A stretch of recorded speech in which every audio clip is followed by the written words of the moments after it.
have a seizure over there. Don't do Coming that. to you from the Recycle Garage. Where? In sunny Santa Cruz. California. Hey, everyone.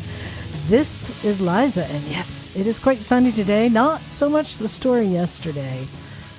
Just in time for the Aurora Borealis something thingy. Yeah, read the Aurora Foggy Alice. Foggy Alice.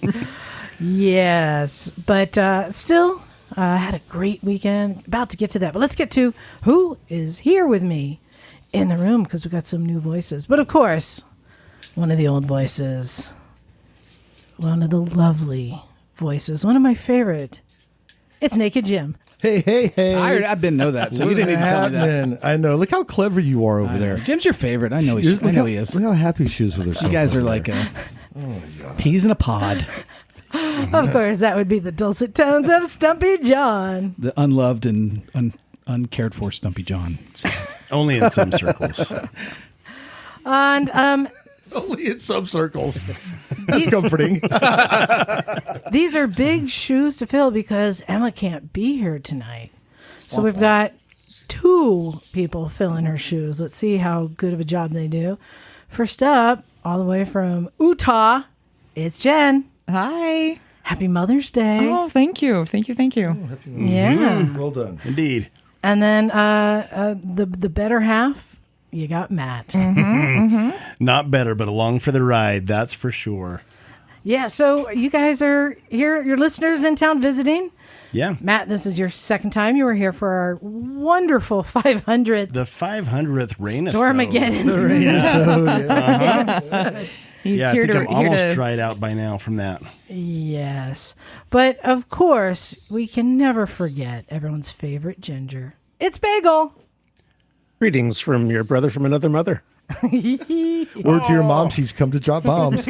Brothers don't shake hands. Brothers got a hug. Ooh, we had another big day in the garage today. Lots going on. John, you rode the land yacht. I rode the land yacht. And you got a diagnosis on it, didn't you? Yeah. That thing's been it's eaten 3 batteries and yeah. Okay, let me tell you something. Just for people who want to check, if you're going through batteries, what should a battery read when the bike is turned off? Just sitting? 12, 5 and above. Well, I think they're 12, above 12, right? Just sitting. Yeah. And then when you start the bike and rev it up, if your recharging system is working, it should read about 14, 15, 16, 17, whatever. And yours was reading A little over 12.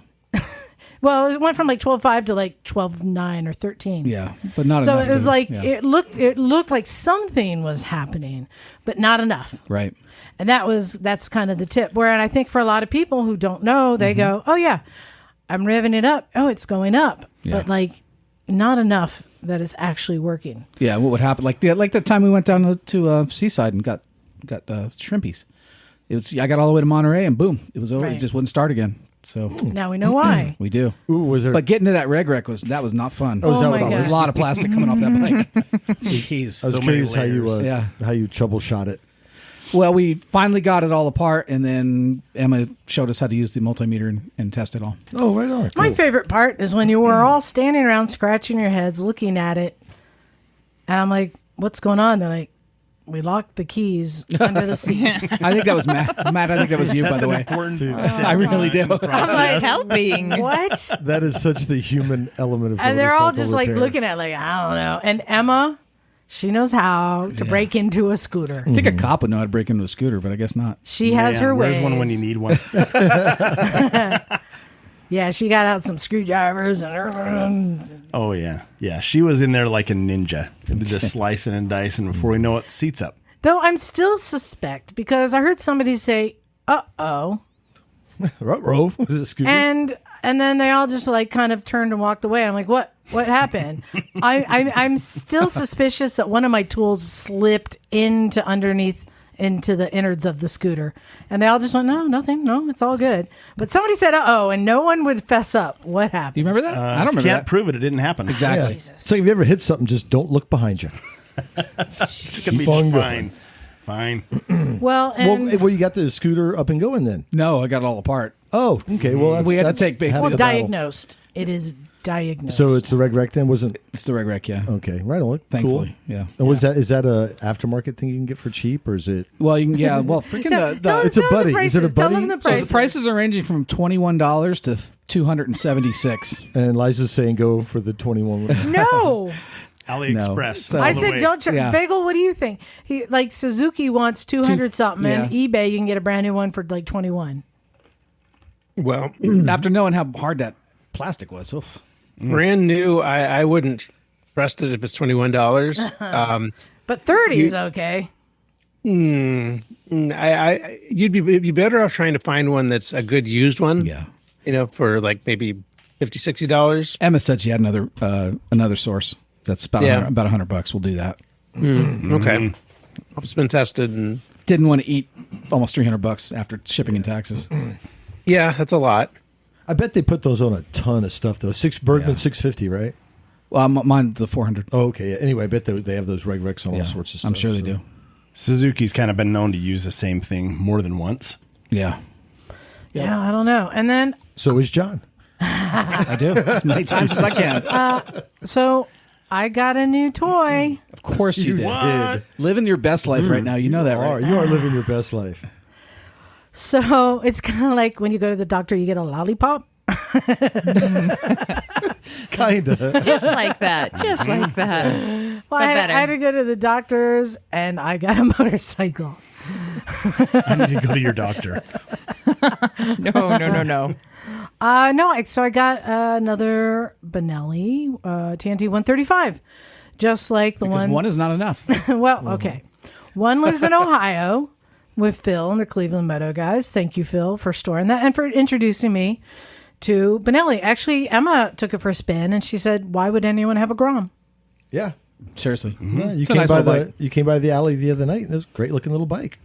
Yeah, it's just Peppy. another fun, stupid little thing. Fits you so well ergonomically. I heard you blaspheming about bringing that damned sidecar back for it. Were you actually serious? She's thinking about that. Yeah, I want to get the sidecar shipped here so I can try and work on Well, it, fix it. I'm planning on going to Mid-Ohio. Good. You're driving? Most likely, yeah. Will you bring the sidecar back, please? I think we could figure out a way. Yes. Nothing but gas money, Liza. Yeah. Yeah. Then you got to Yeah. drive to Oregon and pick it up. No. I can talk him into coming here. He's got to visit his mom. Oh, don't lay that guilt trip on us. Sneakily bringing Bagel back. This is true. Van just got Happy Mother's Day to all the mothers out there. Happy Mother's Yeah. Day. I didn't say that. Exactly. So, yeah. So I got another Benelli. It's just fun. John, you didn't ride it yet, right? I rode yours, the Mid-Ohio one. Yeah. They're just a fun little bike. I thought it looked like it'd be fun to bring to Hollister and take it on the TT That would be track. fun. That would be kind of a lot of fun. Yeah. In fact, Jen, you got to ride it today. I did. Thank you. What did you think? Fun little bike. Yeah. Fun little bike. I haven't been on a bike in a long time. I said, "Are you insured?" She's like, "Well, not yet." And I said, "Oh, I am. We'll be all right." Took it out, and I said, "No, I think we should get one of these." So how long has it been since you've been on a bike? Maybe a year. Oh, okay. Yeah, about that. About a year. And I right. usually do a spring refresher course because in Utah we don't. There's not a lot of riding all season like y'all have here. So I haven't taken a refresher course, but it all came back to me. Muscle memory. Except for the one time you stalled it. Yeah, that's par for the course at a stop sign. I kind of forget what I'm doing. And I'm like, oh, shit, clutching. We all stall all the time. Don't let her give you a hard time about that. Still I came back and Liza said, doesn't even- honey, I just stalled once. Just once. So No, it was Liza good. doesn't even really ride a motorcycle anymore. So Yeah, she's don't a three-wheeler worry about girl. that. No. I just stop. can't call it a trike though. It's a trike. It's That's a right. It's a trike. It's It's not a it's a recumbent backwards bike. trike, is what it is. Yeah, it's a Ikuba. It's not a trike. You fit well up in Sturgis now with the trike. You would. You could trailer it there. But I tell you what what does happen. The old guys like to come up and talk to you about all the bikes they've had, and Well, We almost had to peel her away from some guy out at the bakery the yesterday. We were like, we're leaving. Liza, you probably come with us. Up there in Ben Lomond or wherever. Oh yeah, it drew him out like power bait. It was does amazing. do His that. eyes got really big, and That is Liza's true. like, "Oh, guys, walk away, back up really slowly. Let's get out of here. It's coming." We were going into the quail and people are pointing at the damn thing like, there you go. You know, they're fascinated by it, I will say. It is fascinating, though. It is a fascinating, Yeah. cool thing. This guy just came up scratching his head. I said, I know. Why? Why? Like that old Saturday He's Night like, Live skit. yeah. What the hell is that thing?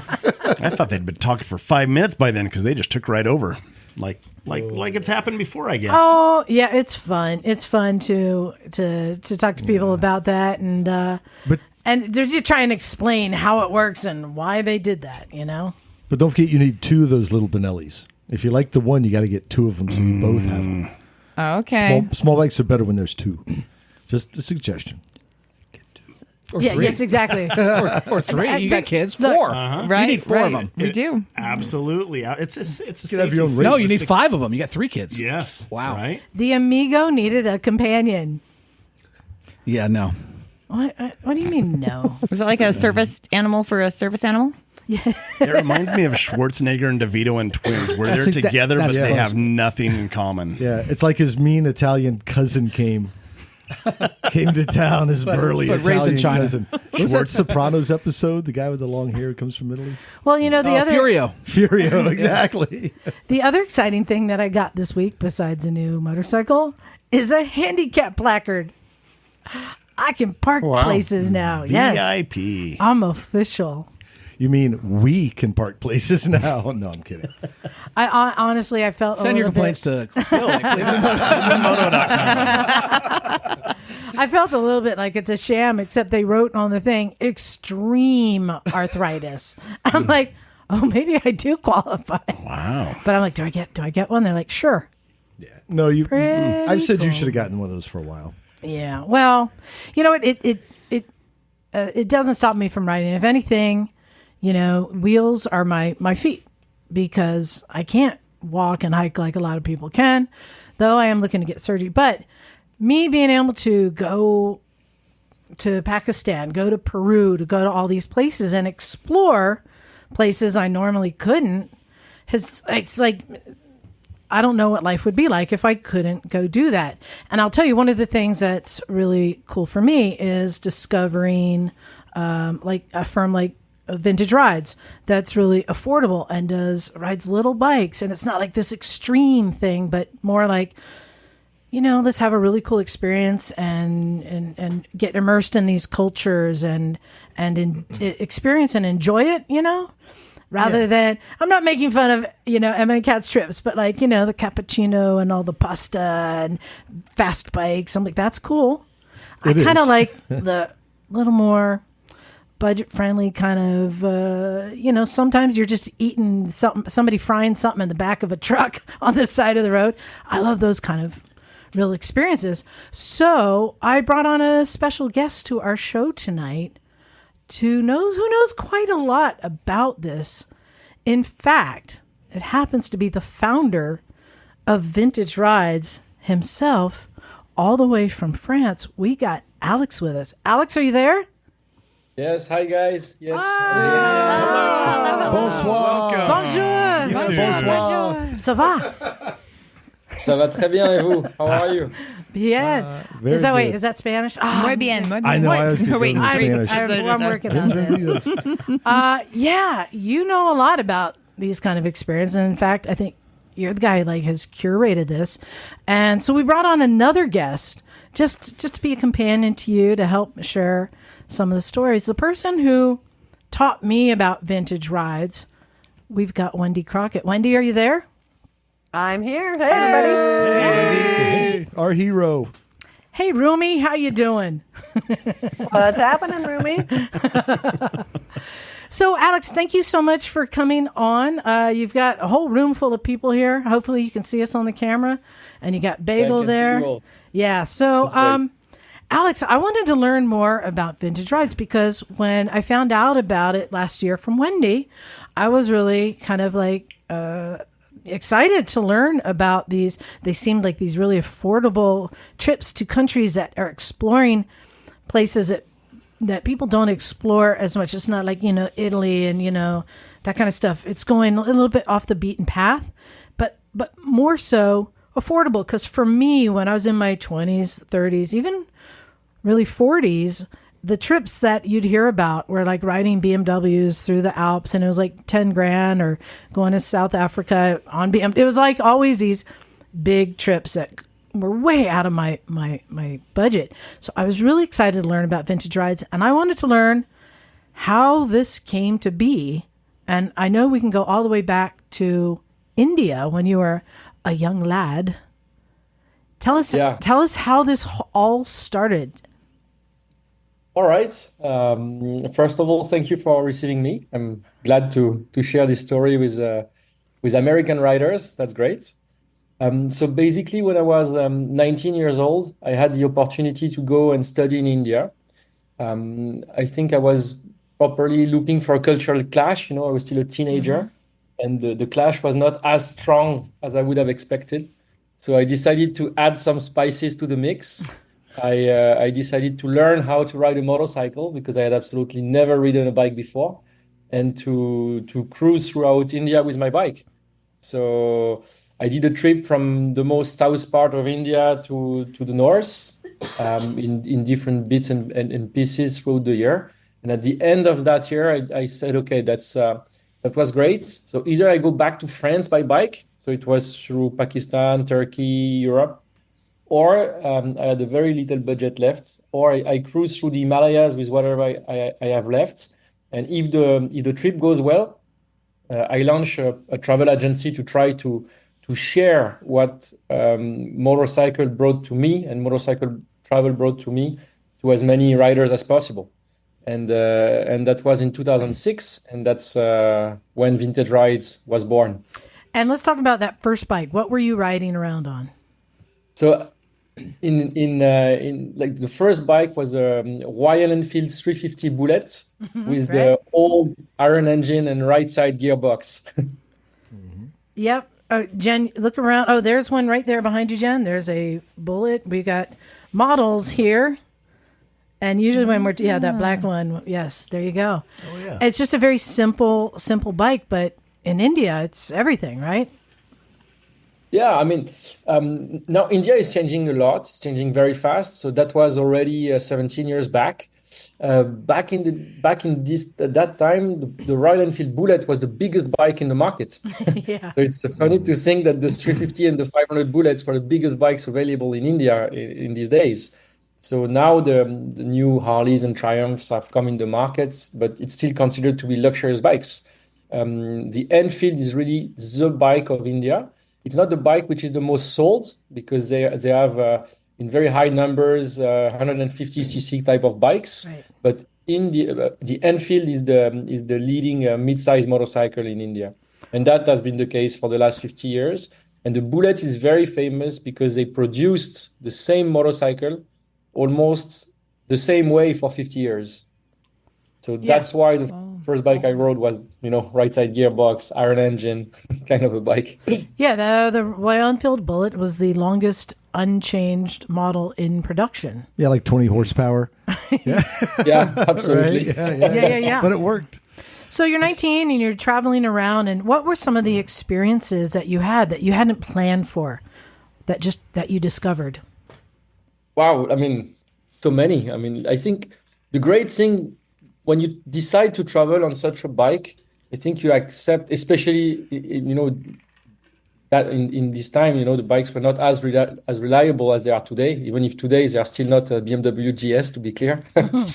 that's for sure. But it's really getting much better at every new model. So I had a lot of breakdowns. Like, for example, these bikes in this time, you could not leave it to a motorcycle mechanic for the night. Otherwise, they would steal your motorcycle. So I had done this mistake several times.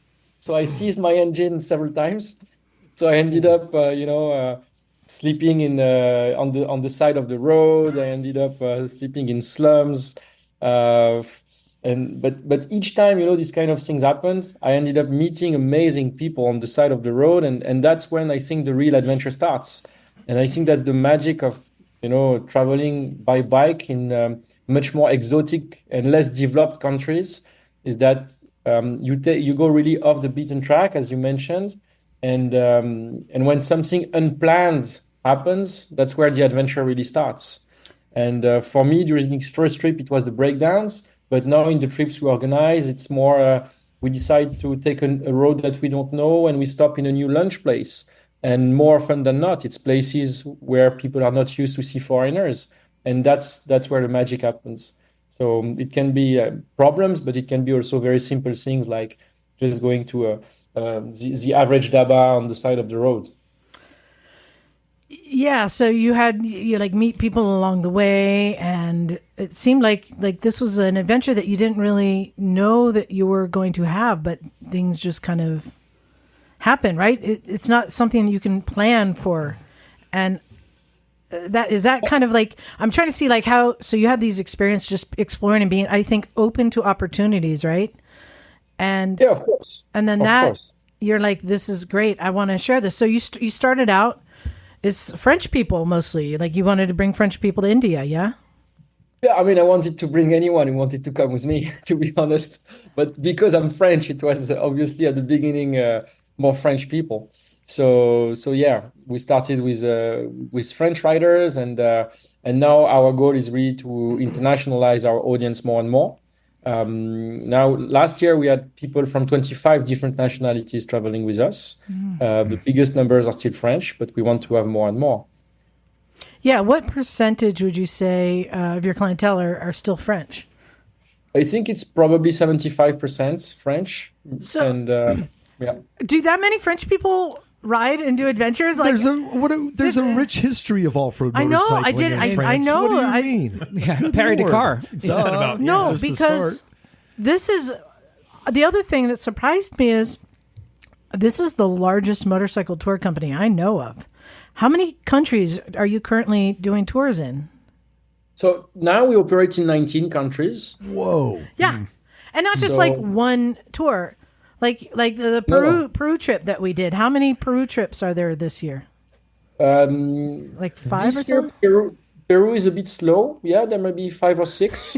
just for that one. Yeah. Now we have basically we aim at 1,800 riders on the road this year, and that will be around 200 tours in these 19 countries. Dude, like this dude from France just built this like empire of motorcycle tourism without any of us realizing. That's why I was so amazed when Wendy introduced me to it. I'm like, oh my God, this is like huge. This isn't like a startup. And the fact that he's done it with, French and European people is amazing. Yeah, I'm kind of curious. It's such a magical adventure you've taken there, but there had to be obviously some ups and downs, some challenges, right? But I'm curious, what were some of the things as you were starting the company and beginning to grow it, were challenges that you didn't really expect? There are probably some things, obviously, I have to get clients, but maybe as you got clients, what were some of the things that you didn't expect to get in the way, now that considering how big the company is now? Honestly, there is so many things we did not expect. I would say that there is maybe the first thing is that I didn't expect anything when I started. Because that's a good place to start. I just wanted to take people on the road and see what happens. So at the beginning, it was really just okay. Let's start and let's see if at any time I can make a revenue from that. I had no clue, and especially there was nobody doing that. So. But the one thing is that at the beginning, it was very, very important for me to keep the head office of the company in India. I had the feeling that India had given me the opportunity to become an entrepreneur, because you can start in India with very, very, very little money. I was, after doing all my studies and all, I was going back to India and making $300 a month as a company director, and it was enough to have a roof and to have basic food, and that helped a lot. So I wanted to stay in Delhi, but when the business grew, I realized that it was very difficult to internationalize the business from India. So that was a big thing that I realized, and that's why I decided to bring the business back to France. And of course, we still operate in India a lot. We have a very, very tight history with India and connection with India and love for India. We love India in the company. I love India. But to grow the business, it was becoming very difficult for so many administrative reasons and complexities. So that's very like business oriented. The second big challenge, of course, that we had in the tourism industry was COVID. COVID has been a nightmare. From one day to the other, you suddenly just don't operate anymore. Yeah, So not that only are there stop it, restrictions in the countries that the tour is, there's restrictions for people to travel from their countries to those countries and back. But you still managed to, you made it through. You're still here. Yeah, we're still here and very proud to be, because it was a challenge. So in that- to be honest, Yeah. it was a challenge. With that in mind, did it become more popular after COVID? Because we saw motorcycling get kind of popular after COVID. People were buying more bikes. Did you find more people were interested in taking tours after COVID, or did it kind of stay the same? I think it stayed the same. We took basically in 2023, we did the year that we expected to do in 2020. So it took basically 4 years to recover completely. Wow. And now it's back to what we expected. But that came with a lot of adjustment and changes. So a lot of things have changed in the business with COVID, because we operate in 19 countries. Not all the countries reopened at the same time. So we really had to be flexible and to adjust. So that had a big impact, because India, before COVID, India was more than 50% of our tours. And now India is a bit less than 25% of our tours. So with COVID, we really internationalized. So we operate much more in Africa, much more in South America, following COVID. Yeah, well, let's rattle off. Do you have this by memory? Can you rattle off all the countries? Sorry? Can you name all the countries that you I have can tours try. in? I can try, yeah. All right, So- Wendy, you fact check him. I'm here. I've I'm got here it as right here. backup. Yeah, so we basically started in India, then we went to Nepal, Bhutan, Sri Lanka, and Mongolia, Thailand, Laos, Vietnam. We operated Indonesia, which is so far in pause, but we can operate in Indonesia. Then outside of Asia, we operate in Morocco, we operate in Turkey, we operate in Rwanda, Namibia, Tanzania, South Africa. We have our academy in France that, by the way, we would love to operate in the US as well at some point. Yeah. So we operate in France. We operated in Sardinia, which is also so far in pause. Then in South America, we operate in Ecuador. We operate in Peru, Argentina, and Chile. I hope that's 19. Wow. Yes. I think it's even more. Maybe it's more. Yeah, It's amazing. So you started out by appealing to French people, like, yeah, you come to India, let me show you around, and you started curating these trips. And Yeah. one of the things that I had said on this that I had really enjoyed about the Peru trip, and Wendy was like, that's exactly what they're trying to go for. As I said, this has just been so many like authentic experiences that had been curated. Like, we stopped at like some lady's house and she fried fish in the back of her house for us, or we went to go visit Segundo and his farm. He's in his flip-flops with his machete and cutting coca off of the plants and letting us, like, it was so cool, I saw the pictures you had posted from that trip. It looked awesome. Yeah. From Peru, and then going to the chef's home where he that where cooked you a ate- meal in the backyard. Is that where you ate the baby llamas? You showed me They're that the picture. most tender meat. Yeah. So that is something that I think you've put into all the trips. How important is that, those authentic experiences? That's extremely important. It's I would say that's one of the that's part of the DNA of vintage rides. One thing is to challenge yourself, because the motorcycle is very modest and we are not into high performance, but we go in very remote places. And sometimes we ride also for very long when we cross the Himalayas, when we do the highest motorable road in the world, when you cross the steppes of Mongolia, it can be a challenge, a personal challenge to achieve that. A second thing, of course, is sharing with the member of the group and sharing with the locals. And that's exactly what you're talking about. That's the whole point. At Vintage Rides, the motorcycle, it's not an end. The riding a bike, it's nice. Everybody who comes with us like to ride a bike, but everybody can ride a bike at home. And most of the time, the bike you have at home is more powerful than the Enfield and more, and more technical and more everything. The Enfield is less everything. My experience on the Royal Enfield is that, I couldn't kill it. I tried, but it's a smaller bike, so you feel like you're a little emboldened, and it's not yours, not really. yeah, exactly. And I just felt like it was so easy to operate and maneuver, and that like anyone can really hop on and ride one. You don't have the same learning curve that you would have on a big bike, and it's not intimidating at all. But I mean, surprisingly comfortable riding on the road. But then when we took it off road, like, it did fine. Wendy, what did you think of the Royal Enfield? Because you're used to riding big bikes. I frequently have, because I'm known as a big bike person. I mean, most of the things that I'm known for revolve around big bikes. So it's one of those kind of nudge, nudge, wink, wink. Okay, you really don't like this, right? But the reality is, and I think you can back me up on this, there is just kind of this sense of freedom when you're on a small bike. I mean, and those things are just little tractors. They'll go absolutely anywhere that you ask them to go. But when there's no such thing as making up time, and you're not going to win any land speed races, you just really relax into that experience. And, you kind of approach it very, very differently than you would if you were on a big bike and you were just like cranking out the miles. And I can tell you that for sure. At the end of the Peru trip, I borrowed a KLR 650, which comparatively speaking was a much bigger bike. And I did a big lap on my own. So on the course of the Peru trip, I think it was 1,500 miles or 2,000 miles, somewhere in that ballpark over the course of a couple of weeks. That's no joke. No, that's kilometers, right? Miles? Did we do that many miles? It was like 2,000 kilometers is 1,200, right? Yeah. Although I guess 1,500 miles. Wendy does that before breakfast, though. I know.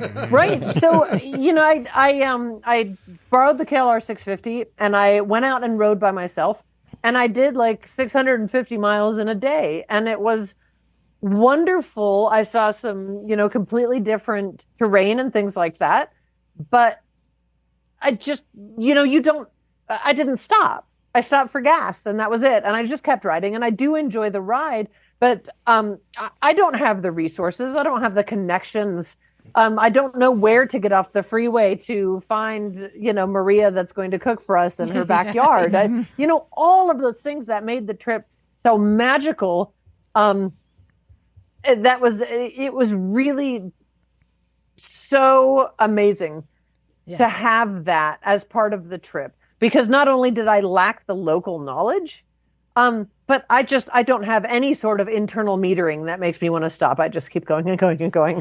So, the little bike and the local knowledge just made for such a different experience that was really incomparable. I could not have replicated that myself. I agree with you. I think that's, Alex, I'm going to say this is part of the special sauce that makes vintage rides, riding those Royal Enfields, and there's like this nostalgia, and I'm guessing that's why it's called vintage rides. Is that's all intentional? Yes.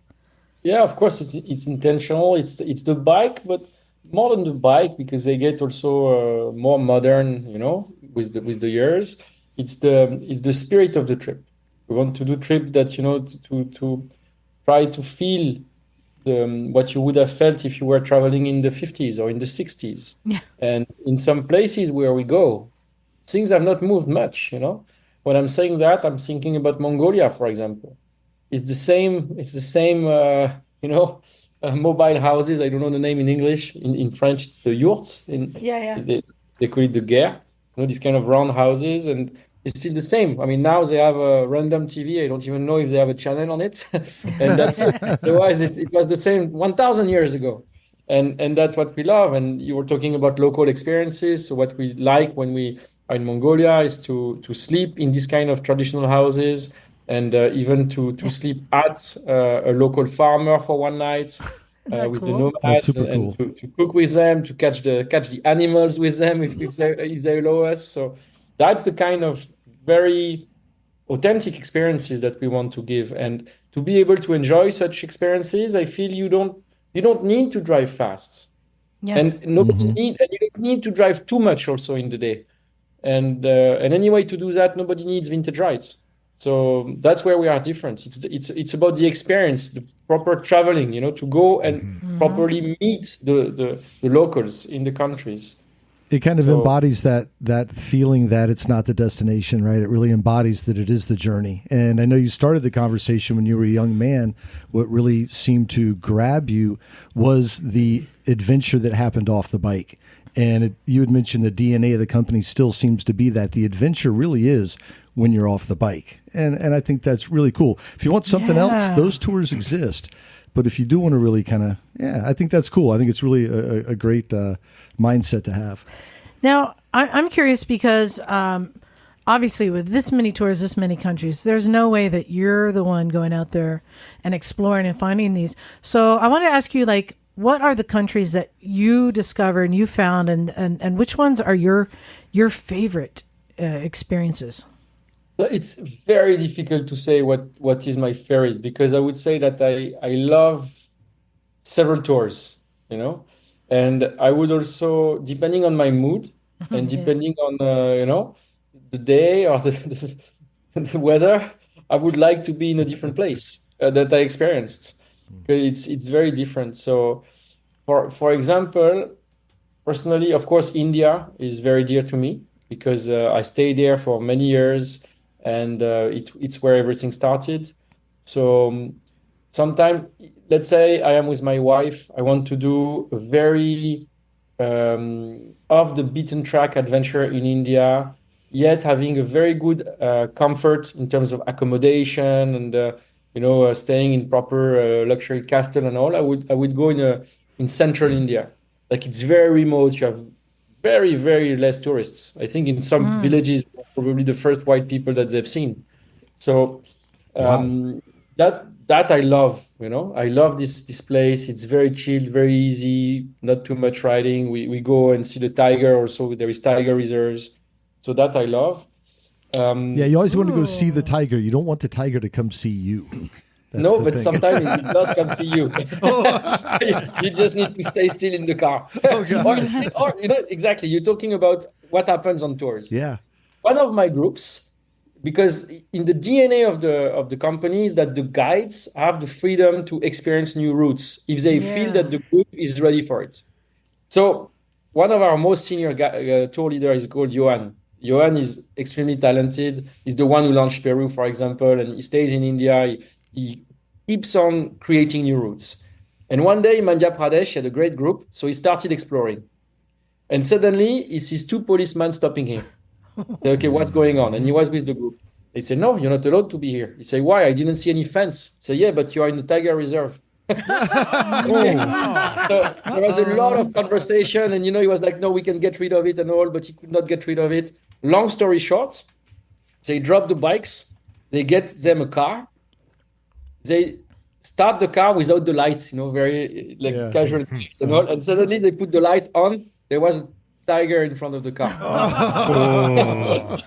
So that's the kind of thing that can happen. Yeah, so that's Madhya Pradesh, the place that I was just telling you. And otherwise, I love Mongolia also. Mongolia is so remote, so different, so peaceful. I mean, it's funny you should bring that up, because I actually have a picture here on my phone that I thought, if Jim was going to take any trip, which one would he take? Who, me, Jim? And I found the picture of the Mongolian frozen ride. Oh my goodness! I just scrolled Would you through look that. at that? Can you tell us what this frozen ride is? Look at this picture. That looks great. Somebody in a sidecar freezing to death. So the Frozen Ride was an adventure that we launched for the 10th anniversary of Vintage Rides. So it was I think I pulled it out in 2016 or 2017, finally, with 1 year delay. And it was not supposed to be something we sell. It was supposed to be an adventure a bit crazy. And we wanted to see if we could make our bike ride at -30, -40 with sidecars and cross the biggest lake of Mongolia and some hill passes to go and meet how to say that in English, some deer warden. Can you say that or not? Yeah, It's game small warden. tribe. Oh yeah, Yeah, like a yeah. ranger. Yeah. Like a ranger. Yeah, there is a very small tribe on the border between Mongolia and Siberia of deer warden. So it's like going to the country of the Father Christmas or Santa Claus, but on the sidecar in Mongolia Oh my by gosh. -20, Oh. and so that was the challenge. And so technically, it was first the ride was just magical. Riding on the lake, it's like riding on a mirror. It's just crazy. The lake also, it's very uneven, so it's not always the same lake. Sometimes it's very still, it's just a mirror. Sometimes it's very bumpy. Sometimes it cracks. Sometimes it cracks. You have a hole, and then it gets back. And, Crevasse. jump on top of Gosh. Yeah. So it's quite Those will dangerous kill also. you. Yeah, it could. I mean, of course, we were careful. So that was crazy. I like But we to be were- honest, we were careful. we managed to ride all the way to the tribe. So Wow. there was too much snow, so we got stuck. That's But, adventure but, on the bike right there. Right. Sorry. Well, that's something I like about. So you've got 3 styles of rides. You have the adventure. That's what we did in Peru, where it's mostly road, but then there's some off-road adventures. It was fun. And then you have more of your luxury tour, right? Yeah. That's less hours in the saddle, more Exactly. hours eating pasta and rice. Yeah, and swimming pool. Yeah, exactly. Yeah. My ride. And then the last, Good and cheese. Jim, this is the one I really want to send you to. Oh, okay. You always make me do the crazies. Okay. The training camp in France. Oh, yes. So can you tell I'm us in. more about this? Totally. Yeah, so that's the Vintage Rides Academy. So basically, it's a 3-day program. The first day we teach people how to ride a bike off road, and then during 2 days we go and experiment in a region of France called Beaujolais. So maybe you know Beaujolais for the wine, but it's where we actually produce the Beaujolais wine. It's a very nice hilly region, and we have a nice mix of easy trails and small roads. So it's always the same recipe in a way that we have all over the world, but we have it in 3 days with an add-on for 1 day where you are really with a motorcycle instructor, and you can learn the proper basics to ride your bike off-road in the right way. Because we realize that we are basically delivering the first off-road experience for most of our riders. Most people come to Vintage Rides because they want to have an adventure. They understand with our DNA that we don't expect riders to be very advanced pilots. Of course, we want them to be experienced motorcycle riders, but we don't need them to be the best, We need them to be just the average rider. And then, because the Enfield is very small, very accessible, we take them off-road. But we realize that some riders would benefit the proper basics to maybe do an adventure tour instead of a ramble, or maybe just to be more comfortable even on a ramble where we could have some off-road. So that's why we launched this academy, and it's been a good success actually in France. And we would love to launch it in the US. It sounds like a wonderful thing. And you had mentioned earlier in Mongolia, the things you love were the traveling houses, the yurt, I think is the term used. Well, in America, we call them teepees, which is actually a Native American word, our indigenous people. And I'm glad you brought that up because, as a matter of fact, in a month, I'm taking a couple of week trip. I'm going to camp off my motorcycle at Tenere 700. I'm going to go through Nevada, Idaho, Montana, Yellowstone, see a friend in Montana, a cowboy friend, Mike Beck, friend of the garage. And then I head back down through another part of Idaho and all that kind of stuff. And I'm like, how cool would this be to be able to show? I'm going to camp most of the time, hopefully not get eaten by a bear. It's cougars. Oh, well, I'll take my chances with a cougar. I am single. That's okay. Well, kind of. But with that said, I would love to be able to, because I love to travel. I do like the Bhutan trip, looks really fascinating to me. But like a lot of the world, America is also an incredibly beautiful country. And I think to be able to show off America, that would be awesome. So I hear there's rumors you might be coming. No? Well, he hopes to. We're going to stay tuned. Okay. Stay tuned. We'll see. I wanted to ask, so we talked about the bullets that were used. That's what we wrote. But you guys have also been using the Himalayans. What's your experience? How do you like the Himalayan? How does that compare? No, we love it too. I mean, when the Himalayans came out, the first one, it was a big brainstorming in the company. Yeah. Because it was like, okay, should we just stick to the bullet, or should we also use the Himalayan? And what we noticed is that the Himalayan did the job perfectly, because it is still a mid-sized motorcycle, and that's what matters.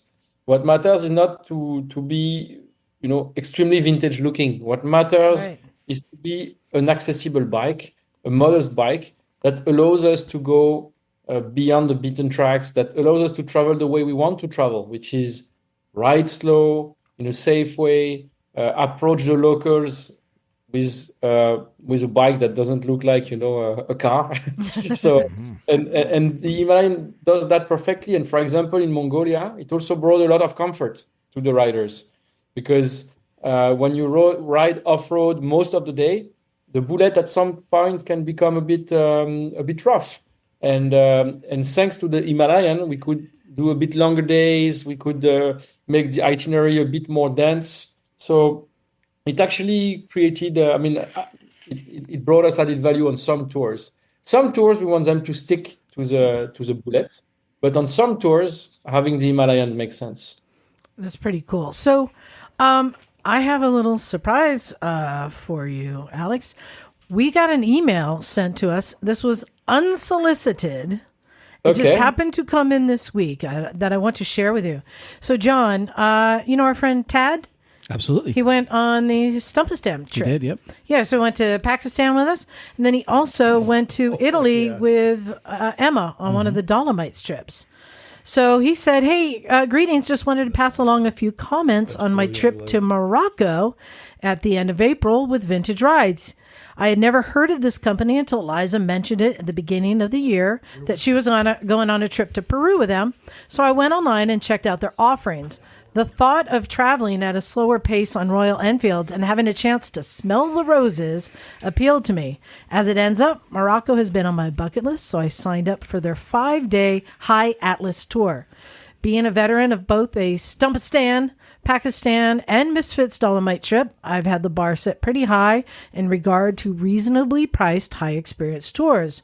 So I opted for a shorter tour in case it ended up a shit show. Does that translate in France? You know what shit show means, yes? Yeah. He says, no need to worry, though, because these guys are the real deal when it comes to budget-friendly, high-value motorcycle tours. Our tour had 1 leader and a mechanic in a chase truck, and then 11 clients. 9 were French. 1 was a Scotsman, and then there was Tad. It already sounds fun.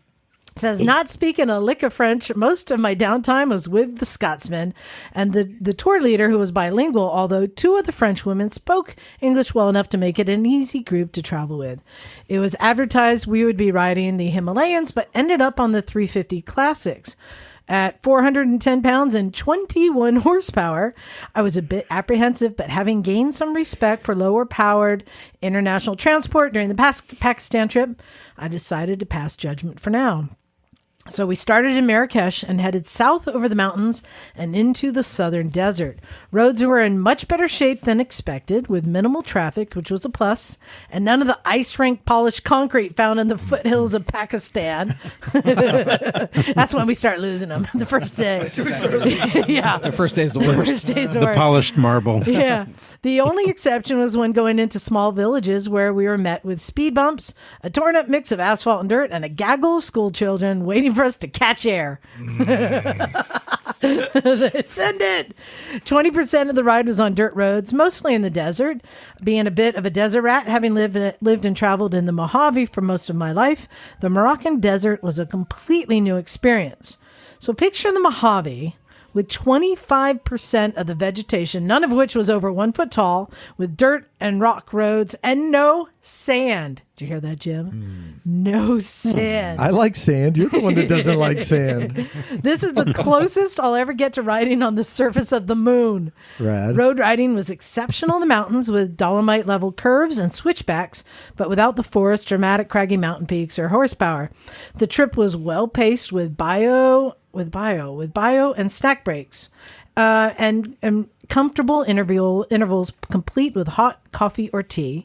Accommodations and food were better than expected.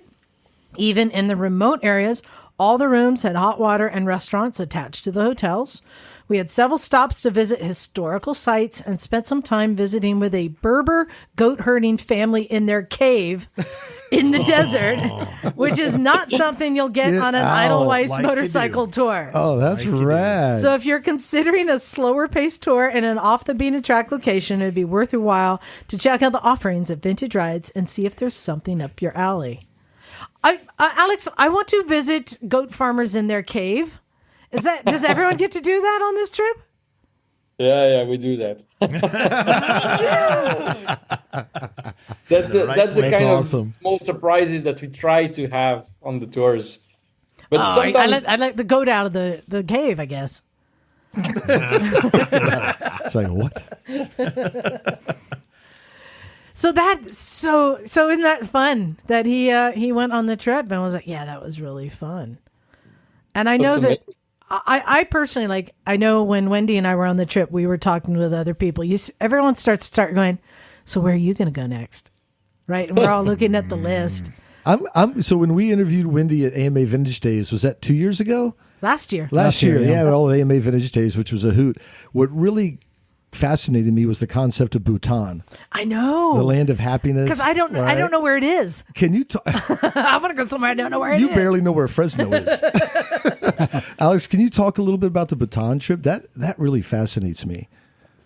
Yeah, what attracts you exactly in Bhutan? It's the fact that it's a very remote place, or it's more the Tibetan culture. Mm-hmm. Because it's only been open to the rest of the world, I guess, since the 90s, right? It had been closed for quite some time. Yeah, absolutely, and it's still quite preserved because basically Bhutan has a very protective policy, and you need to pay a fairly expensive visa to come in. I mean, a daily expensive visa fee that makes the tours in Bhutan quite expensive to afford, and they want you to spend a good deal of money in the country. And thanks to that, they have a fairly good infrastructure. So the good reason to go to Bhutan is basically riding in the Himalayas, in the lower Himalayas. So it's the green Himalayas, and discovering the Bhutanese culture, and it's of course first of all the Tibetan culture that is there in Bhutan. The monasteries, all the visits. So it's a very I would say chilled and cultural trip. Cool. So that's the good way to go to Bhutan. But I was asking you that because if what you really want is the let's say the Tibetan and Buddhist culture, I should rather say Buddhist, it's more affordable even and more adventurous also to go in high Himalayas in Ladakh. So you can both experience the Buddhist culture, where you have all these monasteries that properly look like Tibetan monasteries in Himalayas, and ride the highest road in the world. So I think in feet, because it's 5,600 meter high. So in feet, I think it's 18,000 feet, the highest pass. So sorry, is this Nepal? Where is this? Yeah. No, that's India. India? It's Okay. North India. It's Gotcha. the extreme north of India in the Himalayas in a place called Ladakh. Ladakh, okay. And, so definitely, I'm saying that because I think that that's why I asked what is interesting for you in Bhutan. For me, Bhutan may not be the first trip to take in the region. Maybe Ladakh would be more impressive for the riding and for the I mean, and would be equally interesting from the quality of the temples, the religion, the culture. Yeah. And then when you've done Ladakh, I think Bhutan, it's a bit more niche as a product. Ooh, interesting. The landscape will be less impressive. It will be more green. It will be a bit less high. The temples would be, of course, as good or maybe even better, but it's more the cultural angle that can make Bhutan more unique and more interesting than the riding itself. So I'm curious for you, since you offer these tours everywhere, Alex, where's a country that you want to visit and explore that maybe you haven't yet? What's on your list? Montana. Yeah, actually, Montana. Yellowstone. Actually, it's very interesting. I mean, of course, there are lots of places. First, there are some regions in India that I've not been to that I would love More to. India. Oh my gosh. Yeah, for sure. No, but honestly, I would love to go and travel more in the US. I've been once or twice in the US, but the US is so big. I've never ridden a bike in the US. Oh, And come on I would over. Come on out. Sorry? Come on over. Yeah, but don't tell me that too much. I will come. I would love to. No, I want to ride some easy, simple off-road, in the vast forest and mountains of the US. That's of course a dream for Europeans. Well, we have the Sierra Nevadas at 9,000 feet are only a short 4 hours away. So camping and lake swimming to be had. Come on out. And in fact, if you really want to see the whole country, Wendy will take you. It'll only take a week to go around the entire country and back. Disasters pending. Not sure we can stop though. There'll be lots of adventures for sure. Yeah. So I want to know, because I'm sure you're not able to go out and explore and find these countries. So I want to boil down. What is the criteria for it to be a vintage rides travel? Because I know that, so you have to have the Royal Enfields are a big part of it. Yeah.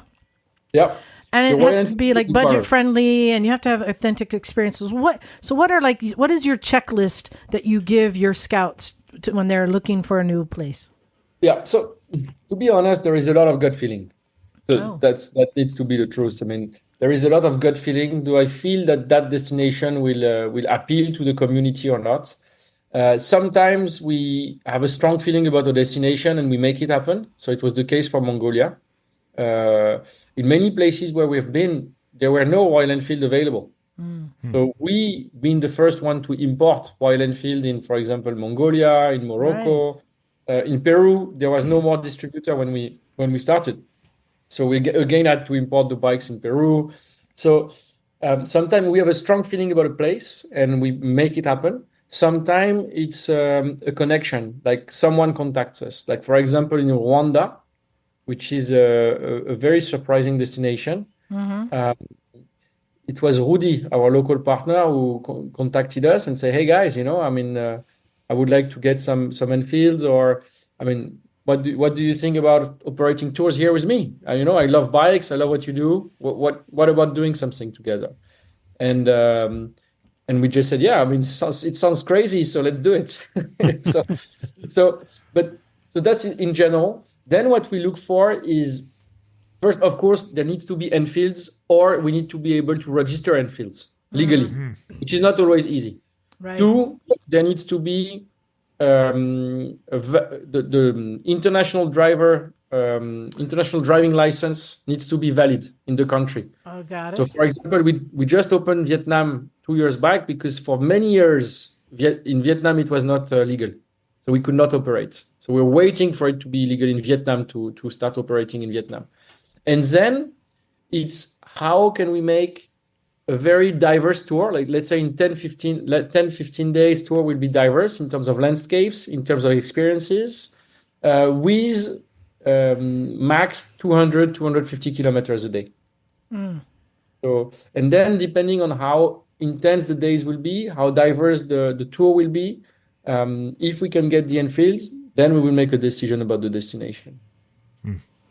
Yeah, they do seem to have this common thing where, you find these really cool experiences. So this is now your local guys or your scouts that are finding Of these. course. I know that, like, for us, Josh, who was great, Josh. when he took us to Segunda's farm, he's like, yeah, I just went into this village and asked around, like, about is there a farmer here, and he just would kind of meet people and create these things. Even when we were staying. Wendy, didn't they say that the house we were staying at on the peninsula, Lake Titicaca, that they got those rooms built for vintage rides? Yeah, exactly. They said they would do one night there, and there was, really high demand. People wanted to stay and explore more in the area, and we're talking to the guys there and said, hey, we need a little more space. We need a few more accommodations because we really want to explore your area more. Yeah. And so they were able to do that through collaboration with the local guides and the local folks. They were able to expand in a way that helped them, in their little local village, and it helped Vintage Rides have a even more unique experience.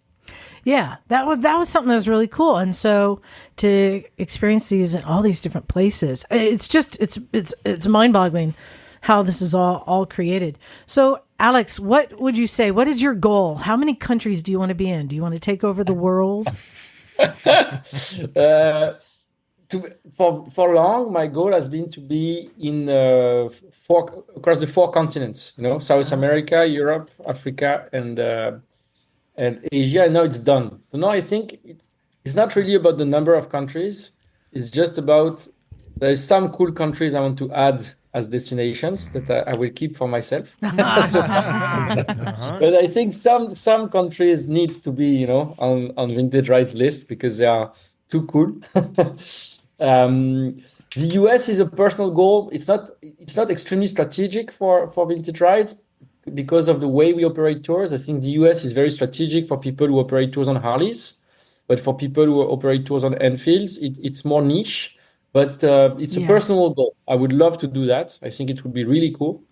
So it's not really about the number of countries, but it's the kind of project that we operate.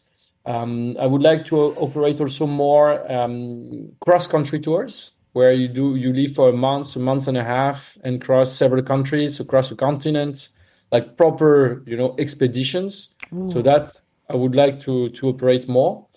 I'd like to be a bit stronger in terms of operations in Europe. I think especially if the US audience is, if Americans like our tours, and that's what you seem to say, at least some of you like it. So I hope more and more will come. Then I think it makes a lot of sense to operate Europe the way we are able to operate the other countries where we are. And that will be already cool. Basically we open between 1 and 4 countries a year. 4 I think is a bit too much. But if we launch 1 or 2 countries a year, it's good. Alex, I got to say, I love this joie de vivre that you bring. Right? He's had a smile on his face the entire time, and you can see how the conversation is not only uplifting him, but I think all of us. So I'm curious, all work and no play is a saying here. How often do you get to take trips? Do you still get to travel? Do you still get to be the young man that you once were, traveling about the countryside, having adventures? That's a very good question. I don't think I am anymore, that young guy. I grew older. I have some white hair in the beard. But no, I basically do 1 trip a year with Vintage. Anyway, we shoot 1 movie a year to show also our new destinations or show some place that we want to show. And I say, okay, I need to be at least on that tour. It's a good opportunity. And when I can, I try to join in for the first 2-3 days of some of the tours at some other places, so that at least I have a grasp of the field. And but what's sure is that when it becomes your job, because now my job is more to make sure that everything is going well on the road for all my riders and for my team. My focus is less on me having fun on the road than all my community having fun on the road. So And then even if I have time to be on the road on my own, I'll be too much thinking about work. Like, okay, show me this document. What is it saying? Is this experience okay? Is that good? Is that not good? So it can't be the same anymore. It can't be. But I must say that I take the same pleasure in growing the company, meeting people like you today. I mean, I'm having a lot of fun talking about vintage rides to Americans. For me, it's so fun. And I'm taking the same pleasure in doing that than I took riding my bike in India when I was 19. For me, it's just the same adventure that continues differently. So, just curious, what do you ride at home in France? In France, I have two bikes. Yeah. One Royal Enfield Interceptor 650, cool, and also a Tiger 900. Triumph. There it is. John's got one too. Nice. Alex, you kind of glossed over the fact you said you make try to make a movie each year highlighting a new destination.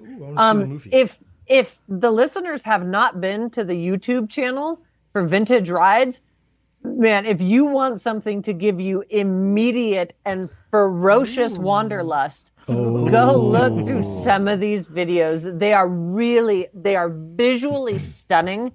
And they do such a good job of capturing the entire experience. I mean, the thrill of the ride, but also just the beauty of the places you're visiting and the reality of adventure. You know, there's some flat tires and some icy roads and river crossings and, visiting, you see people interacting with the locals and really a great overall taste for what this kind of adventure entails. So I would definitely encourage people to check out the YouTube channel. Do you know what is that called? Just Vintage Rides on YouTube? I think it's Vintage Rides TV. I think it's called Vintage Rides TV. That's great. I'm glad you mentioned that, Wendy. Thank you. Cool. Yeah, we're going to mainline that a little later tonight. I was going to say, enjoy spending the next 20 hours. Nice. Excellent. Dreaming about your next destination. Well, Alex, I like to do something with our guests called unsolicited advice. Oh, no. So I would like to make a suggestion of a country that I think would be perfect for the Vintage Rides style.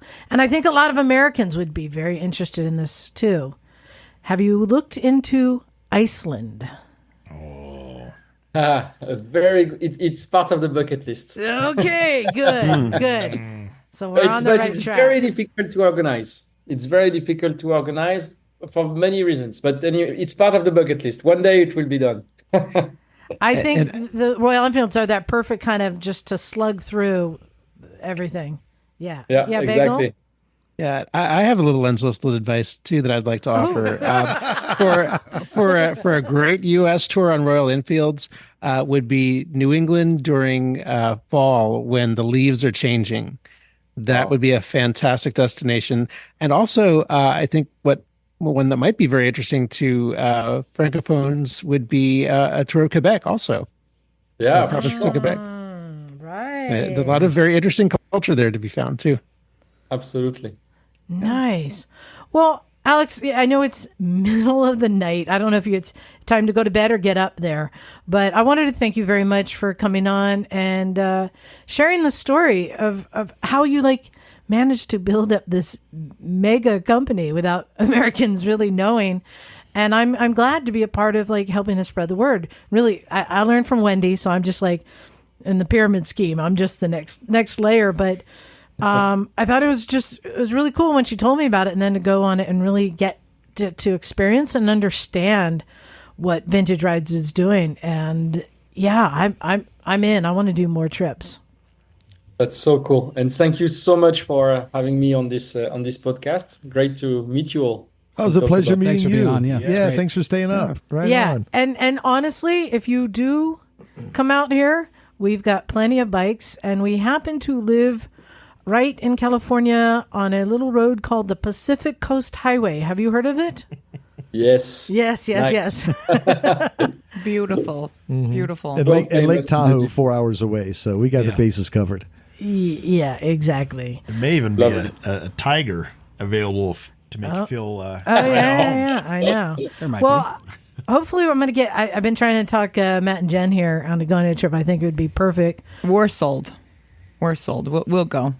Yeah. Just a matter of where to drop the kids off. Yeah, where to drop the kids.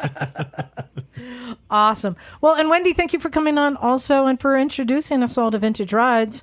I'm going to be seeing you soon. Yep. And then, absolutely. And then again.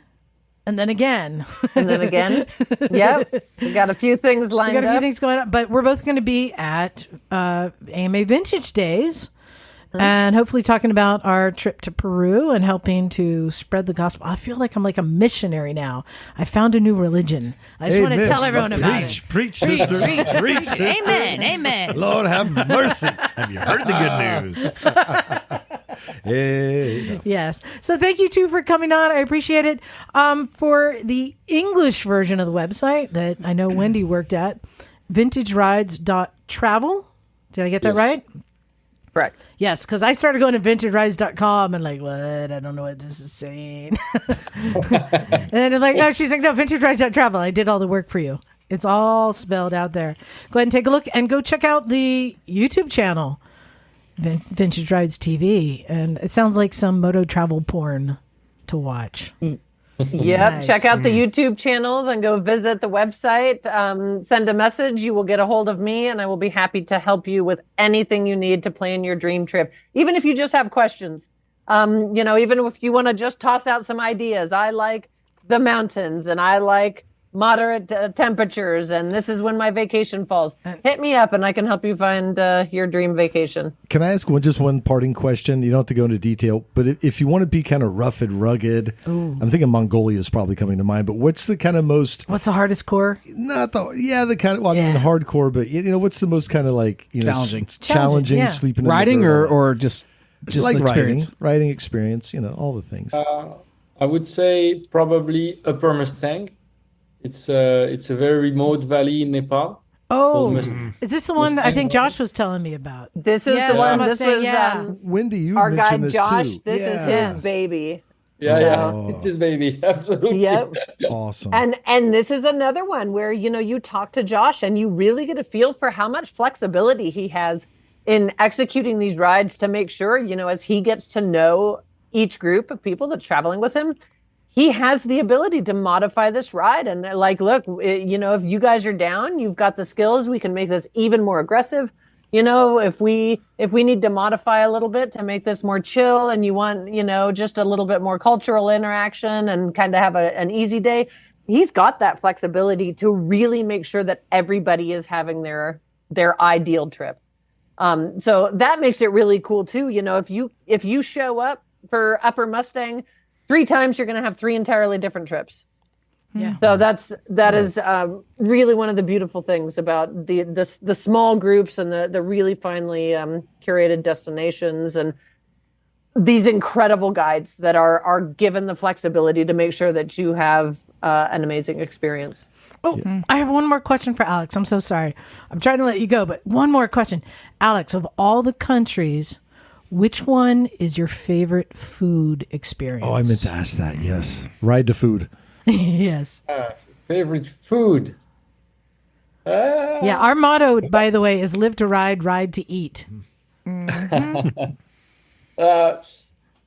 I like lots of everywhere. I love the food. I think Thailand is wonderful. Thailand, Yes. Cannot go wrong. Thai food is great. Vietnam also. Vietnam is wonderful. I love the Vietnamese food. And on a completely different style, I must say that you have very, very good meat in Argentina. Oh, yes. Steaks, huh? Oh, yes. Ooh. Awesome. Well, thank you very much. We'll let you guys go, but I appreciate it. Go to vintagerides.travel, check out the tours. And Wendy, how do people contact you if they'd like to ask some questions? You can contact me at wendy@vintagerides.travel. Great. And if they just want to ask you questions like where to buy your book, should they use that same email? They certainly can. There you go. Yeah. Oh, by the way, hot tip. Matt has been that Wendy. Matt has This is been that Wendy, yep. listening to Wendy's book. Listening. She's like, but wait, it's not out. The audio isn't out. No. How do you listen to it?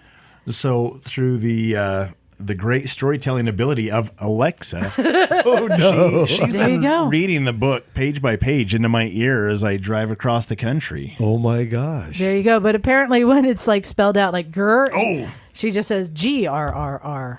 It's fantastic. It lets you really digest it a little bit that way. We're excited for the Audible, so let us There know you when go. that hits. It is All right. in the works. Well, Alex, you brought the right person on, Wendy. She's been preaching also. So I will see you guys soon. Thank you very much for coming on. I appreciate it. Thank you, guys. Good Have a to great see you, night. Wendy. Good Nice night. meeting you, Bye, Alex. everyone. Thanks, you Au both. revoir. Bye. Au revoir. Bye-bye. Au revoir. Isn't that awesome? Having them on. That was great. He was Very on. He cool. just lit up Oh, the yeah. room. I know. What a I know. treat. Excitement Alex in is. his He's great. eyes and his voice as Fully. he was talking. Yeah, it's great. Yeah, what a cool guy. I mean, I just love that it wasn't like he's just like, I want to start a company. He's like, he had these experiences and was like, I want to share this with He people. I want wanted to bring share the the- experience Right. to the people. Yeah, exactly. Not I want to make money. Here's my my work plan. Yeah. Right. Well- yeah, he didn't want to share motorcycles. He wanted to share human interaction and Yes. life, right? And- Genuine adventure Yeah. and experience. Speaking of sharing experiences, you two got an experience yesterday. Yes. Oh wow, yeah. That was something. We had a personalized Liza tour. Yes. There's We had some ideas on what we thought we wanted to do, and Matt was on the phone with Liza, and she's like, no. All right, let me tell you something. First, he's like, "Well, I think we're just gonna run down to Moto Talbot, and We then were I just want all over the to place. do Highway 9 up to the mountains." And I'm like, "These are two completely different directions." That's all the California like- things, right? I'm going to do the California things in a day. We'll What hit, do you think about that? Yosemite for lunch. It's like I'm gonna go hit Santa Barbara, but first I want to go to San Diego. Yeah. Yeah. So you stepped in and saved us in just the nick of time, and it was a terrific day. Yeah, wow, so I'll just kind of tell you briefly what we did. Headed up Highway 1, the coast, in a fog bank. Oh, you know what? It was like what I imagine riding through the Highlands with. Yes. It was like, Yeah. we As just you drove go through through. Scotland. Yes, exactly.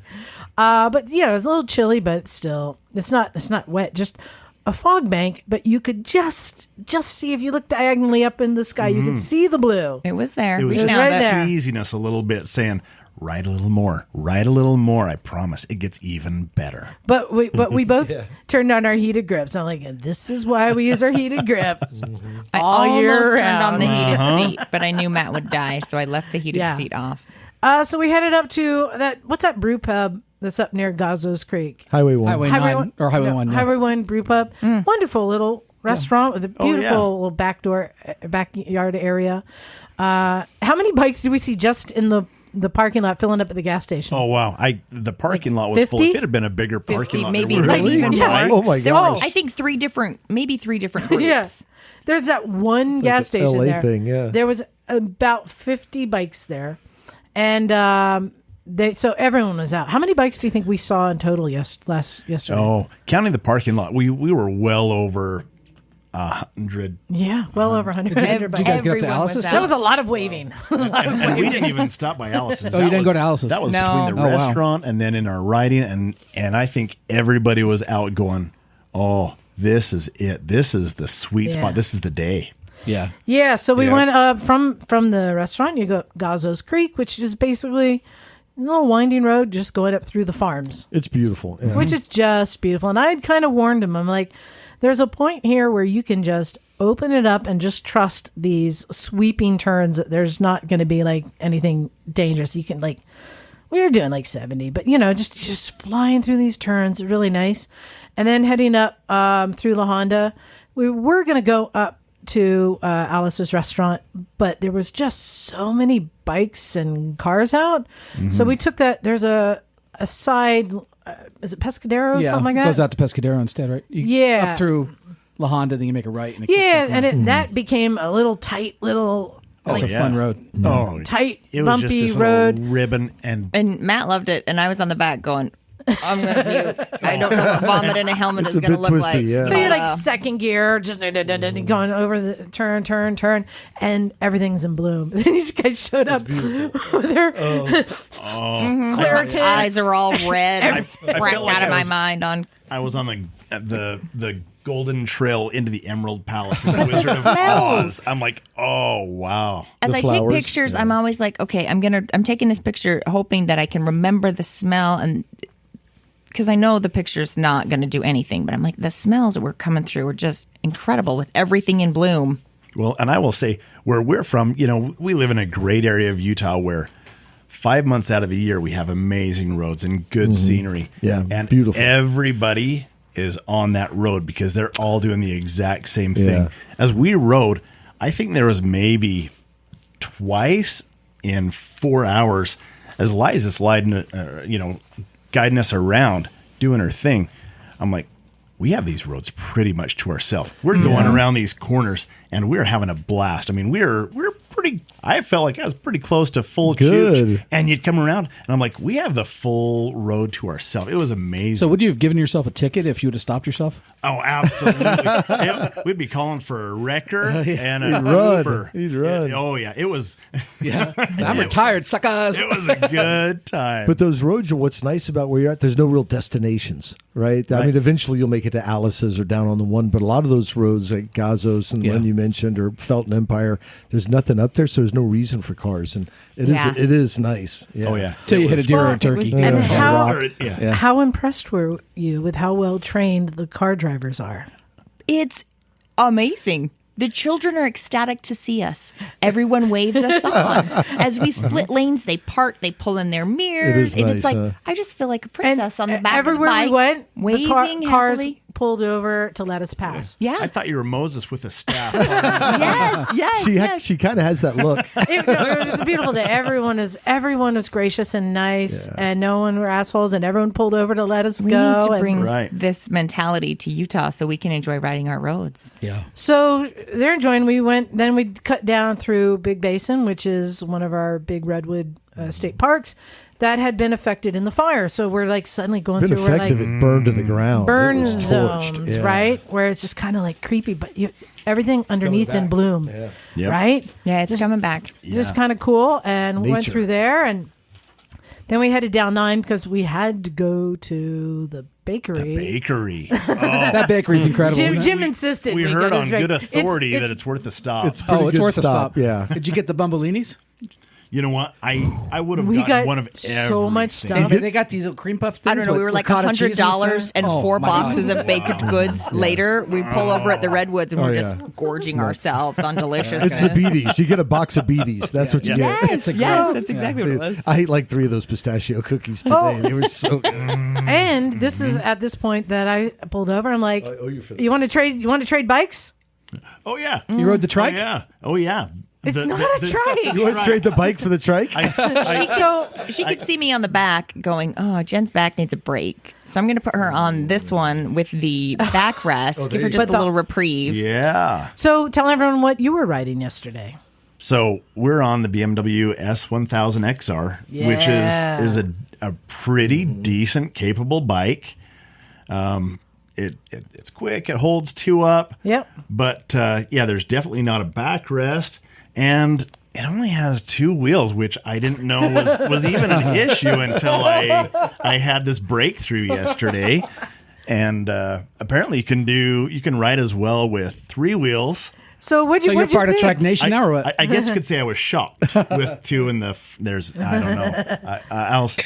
So what'd you think of the Niken experience? I have to say I was a little bit scared because I took off and you guys, I see you taking off behind me. I go around 2 turns and you weren't there. And we'd been pretty close with you the whole And I whole was time. like, We'd stayed right up with you. Oh yeah. Well, and So you were like trying it out at first. It's a little weird. I was right? kind of tentative. I was 'cause like, yeah, maybe he's just going. This is weird. Well, and I'd had the Yamaha Tracer 900, which similar engine, really similar setup, but still, 2 wheels and long necks and 3 horns sometimes don't play with each other. But getting on this, it actually rode so well. And I don't know what I was expecting, but it just tracked and it went. and it felt really planted as we were. You were giving it more than I was, but we were going through. You those dragged corners. a peg, you said. There was that. There was Dragged a peg? There was a Did you moment. even on do there. that? You sure it wasn't like a turn signal or something? I The think two sets of rearview mirrors. Yeah, I know. I know, it's like a spider.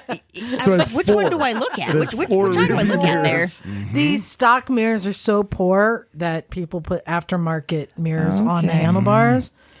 It kind of reminds me of the old JDM, like an old Toyota, where they have the regular mirrors and then they have the mirrors. It's because forward it's in the- very in the mod. hood. I'm a Oh, mod. yes. So much. All the mirrors. No rocker, all mod, all the time. Yeah, those are highway bagel. pegs, aren't they? You put your feet up. So, so we swapped for a little bit. He has a new Corbin seat on it. Oh, nice. And let me tell you something. I sat on that bike. First time I've ridden that style of bike. I sat down on it. I take off, and I immediately felt like this was so familiar, so comfortable on that bike.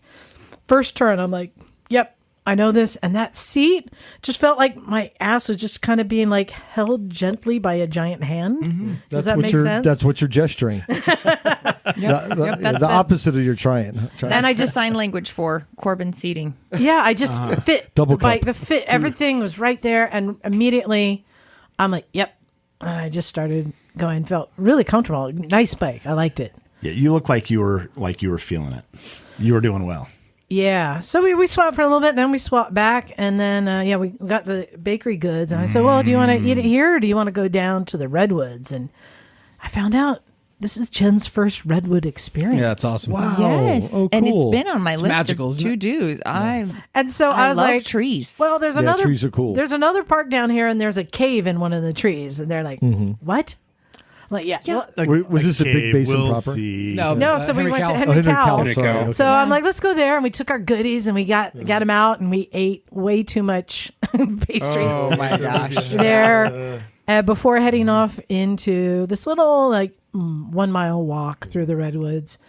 And it's so nice because You did a 1 mile hike through the redwoods? I did. Wow. I didn't even. She I didn't did even. I good. forgot my handicap placard. She was so brave. Yeah. Yeah. Didn't even We get off the offered a bike. piggyback on the way out, but she was too proud and didn't take it. Yikes, Liza. I'm impressed. But they got to see banana slugs. We found Did you kiss two it? of them. Oh yeah. I You're kept supposed to saying kiss you it. got to lick it. couple of 'em. I said you got to lick it. It doesn't You're taste supposed like to do banana. that. It tastes like strawberry. Try it. Don't do it. She's giving the no. Then your lip swells It's a up. rite of passage for junior hires around here. Oh, Yeah. Hey, you gotta oh lick it. my. You gotta lick it. Yeah, and then they got to experience the cave tree. Isn't that amazing? Bizarre. Bizarre, but cool. There's a cave. Like you have to get. There's a hole in the tree, and you get down and you crawl in, and then you stand up inside the tree, and there's a room. Oh yeah. Yep. Oh, yeah. General Full- Fremont Street. Yes. Yeah. Fire. Yeah. And the weird thing is, it doesn't look as big on the outside as it does on the inside. Oh no! It looks like a total. It's a clown car. You walk in, you're like, Totally bring right. your family, bring your friends. We've got room. I think there's Yeah. actually pictures from the college kids back in the 40s Oh, no, there's a- shoving 50 people in there. Yeah, there's a video of them getting 42 Yeah, people something walking out one at ridiculous. a time. Yeah. Some of them were children.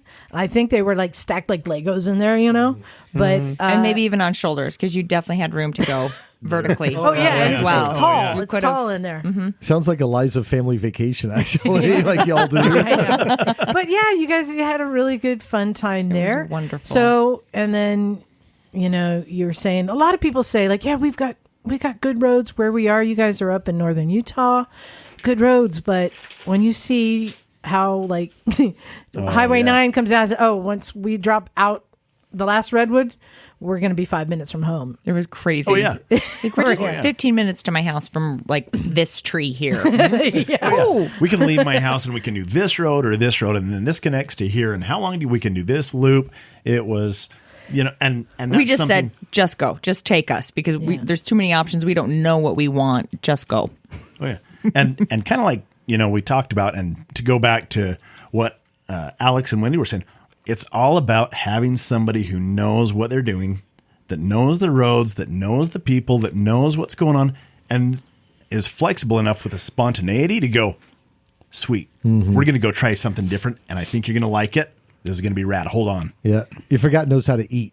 Oh, Yes. man. That- Yep. So Yeah. no was sea bugs? Did she appreciated. take you for sea bugs at all? Or No, No? we didn't Wow. get any. There, Well, I there had was, fish and chips. Okay. there was no buckets of.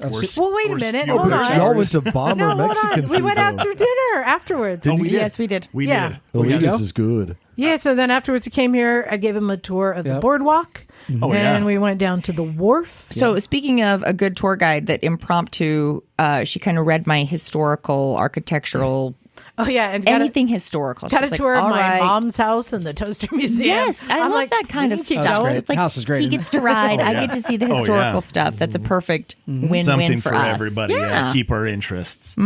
Well, that's something I say we're very fortunate where we live here because we do. We have it. Oh, you know, you saw all the weathers. You saw all the seasons yesterday because Yeah. we said we were in a fog bank, but as soon as we got in the mountains, it was hot. Like, Yeah, I we're took off a stopping to layer, take off which is layers. weird Sunny, because where blue we're from, skies. as you climb a mountain, it gets Yeah, colder. yeah, You put yeah. on a layer. Right? But I will say that it still pales in comparison to the beauty of Utah. Utah is just Utah's incredible. mind-blowingly We beautiful. have some pretty rad spots. It's true. Wild. I'm getting ready for my little trip out to Montana later, so I watched that old Redford movie, Jeremiah Johnson. Oh, yeah. Right. And he researched, the director, like thousands of sites in Utah. They filmed that movie in over 100 sites in Utah, and every scene was just mind-blowingly gorgeous. So We'll have we to got it watch good, that but one Utah's again. pretty good. And then you got to hang out at the garage today, and you were like, take your helmet off, and then you're like, Oh yeah, he was jumping in It and was helping. sweet. I'm like, you didn't wear your work pants. Oh my gosh. it was Hey, busy. Yeah. John's got stuff apart. John, let me just come in and, Yeah, you and were- stick my fingers right in the middle of your project. Yep, there. Yeah, so you got to experience great. kind of what's you were going the one that on locked here. the keys and things, so you know. Allegedly. left your mark. Allegedly. Ask him how many times he's done that in our 25-year relationship. Oh, see, we know the truth now. But yeah, was- you guys got to have the kind of the Misfit experience for the weekend. We love it when people come. In fact, we have more listeners coming next week. And We're looking forward to People were like, so where are you going? We're like, we're dropping the kids off and we're going to come to California. And they're like, what are you doing in California? What's in Santa Cruz? And we're like, oh, well, there's this little podcast that Matt follows and has for a long time. And we're just going to go see his people. Have you ridden? This is his people. Have you ridden the roller coaster? No. Did you guys go to the you guys boardwalk? got a last ride. We night? did. Yeah, we Oh, boardwalked. yeah. We boardwalked Dude, a little bit last missed night it. with Liza and then more today. Depending on when we get out of here, so if it's open, something fun to do at the boardwalk, because you can walk there from here, is they've got the little sky tram chair. Yes. And if Yeah. the sun's setting, it is. You get to look over the bay. It's pretty beautiful. that would be They have to if do they the stay open. They You have to got do time. the carousel. Yep, go throw some The rings. at the carousel is carousel. number Yeah. one. Well, yeah. Well, after the sunset. Well, I wanted to, thank you for coming on out. We really love it when people come and like, you guys, is it okay if we come by? Yes. Come on by. All the time people are like, can we come? Yes. It's open in the public on Sundays. Come on down. We love the, people sharing their experiences with people. So I hope you guys had a great time and enjoyed that. It has been Absolutely. fabulous. Thank you. well And- worth the trip. Thank you. We're going to get to some emails real quick. And Jim, you have one there. I do. And What you this, got? This is from Alex. I think it's a different Alex than our Different friend across the pond. But hey, Alex G. Hey, Alex. Yeah. Hey, Misfits, first ride report. The weather in Pennsylvania has been breaking here and there, so he's been out and riding. So luckily he took a day off of work and did a couple of 100 miles on his Gucci V85 TT. Nice bike. So that's that That's cool on my little list. adventure bike, man. right? It's on my list. Yeah, it's kind of Which get one's that. that, Liza? It's not here yet. She'll have it next week. Yeah. And how glorious it was. So getting some wind across his face and the beautiful Italian jugs on either side. Excuse me. It's a family podcast. And on his anyway, and the jugs on his knees. It was all good. The curves and hills came elegantly, and the Moto Guzzi ran as happy as could be. Second- I can relate. My jugs are on my knees often. Yeah. That will happen. Well, moving on. Unfortunately, mine- Second, moving on. I have a question about my helmet. Yes, you should wear one. Yes. That's my homage to Miss Emma, who's not here with us tonight, unfortunately, but we'll check in with her. I use an Arai, how do you say it? Arai. Thank you. Which shows a DOT and Snell rating on the back, but lacks the ECE rating. Does that mean that my helmet is not legal for use in Europe? Should I happen to go? I know there are very different standards, but wasn't sure if the Snell designation means it's also DOT and ECE by default, or if those standards need to be specifically called out. I know we touched on it before, but was curious. Don't know how an RE whatever helmet could meet ECE, but I've been surprised by less. I hope you all are well, as always ever. Thank you to the podcast and what you do. So I'll speak briefly, but you might have a little more insight. So, DOT is the American kind of basic standard, right? It's good. You want a DOT helmet. Your head's not going to get all caved in. ECE is obviously, I think we know the European equivalent of that. So which is a higher standard. So this is for penetration and crushing and all that kind of stuff. The Snell rating is an independent lab, I think, and it's actually an even higher standard than ECE. So correct me if I'm wrong, but I think the Snell rating is really kind of you don't think so? I think it is. The Snell rating's the gold standard. Actually, ECE. Will debate that with you. Well, I've been researching it. Because you're on the internet. I will still. So ECE has the most thorough testing, followed by FIM and then Snell. Oh, okay. Didn't know FIM They're had a rating. all very close. Yeah. They're all higher than DOT. The one thing I didn't know, though, is I don't think it matters. Can you take a non-ECE helmet to Europe? No one's going to check it. Yes, you can. Yeah, okay. No one's checking your helmets, but you can't go there with like one of the little DOT fake sticker like the Harley brain ones. buckets. It's where they sell the helmet and the dot sticker on two different sides of the same table. Yeah, I know. I mean, Matt, do you ever see any difference in helmets and stuff? In my experience, DOT has been really similar through the years. It's the same standard. Snell has always kind of done their own thing. And I think in America, we've looked at it as a higher standard. It's a little more private, and it looks kind of a little bit more some of the rotational injury, not quite like MIPS does. ECE is a European standard, but ECE has also changed through the years. So you may have an ECE point. I don't remember the numbers, but they've gone through a couple iterations of ECE. So while you may have something that's DOT and Snell, it may still be better than some of the first iterations of the ECE rating. Oh, interesting. Yeah. Just to give you a quick understand what's the difference in the test. Some of them may do more of a rotational impact as opposed to a straight impact.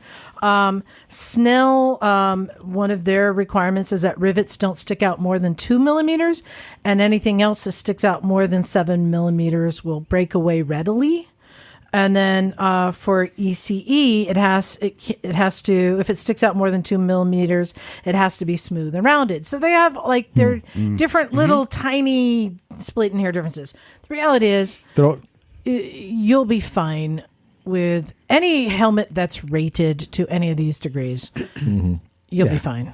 But it's a good question. Yeah, it's so interesting. if I have my stick-on Mohawk and it's more than 7 millimeters, as long as it'll break away in an accident, it's probably going to be okay. Breakaway Mohawk. I like it. Yeah. What else can we stick on there that break away? So I have one here. So I was reading Tad's email from when he went to Morocco.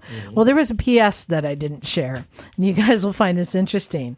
He says, so after he got back from Morocco, he loaded up the bike to head off to the Quail motorcycle event. Oh, boy. Wow. Leaving on Friday, taking back roads from Southern California up to an Airbnb in Paso Robles with a plan to ride up to Carmel Valley on Saturday morning.